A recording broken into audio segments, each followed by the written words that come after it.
First and foremost, I am a new mom and a wife, and I'm very proud of that. And I've been a public servant for over 14 years, and I think that's very important with the work that I'm trying to do, because I want to become a judge in order to help the community. And throughout my career as a public servant, I have been able to help individuals that couldn't help themselves. And you do this type of work because you care about the community, not for the fame or the glory. It's because you care about what's happening in our community. And I think that's very important, because this is a community that I have grown up in. And I came back here from law school because I want to make our community better. So there are many reasons that I want to run for judge, but the one main goal is I want to help this community. I want to make this community better. As the director of the Internet Crimes Against Children Task Force, I am able to help individuals like our children and the most vulnerable people in our community. But as a judge, you're going to be able to help everyone from lower level felonies all the way up to aggravated murder trials. And I want to be able to help the community with those systematic failures that I think are happening with regards to certain communities.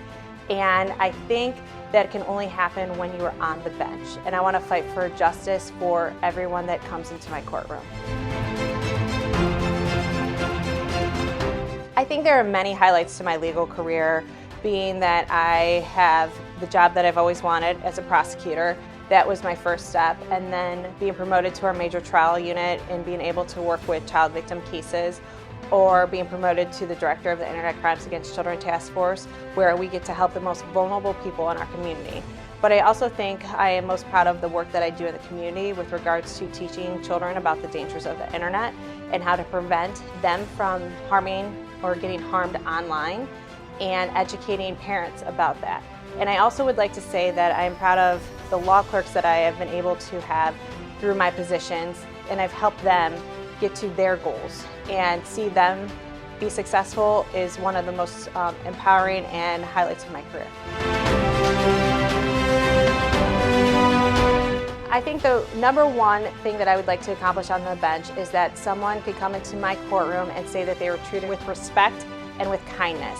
And I think all too often in that building, sometimes people do not feel like they are treated fairly or kindly or with respect. And I want to be all three of those things. I want people to understand that this is not the best day of their life because we are in the Justice Center.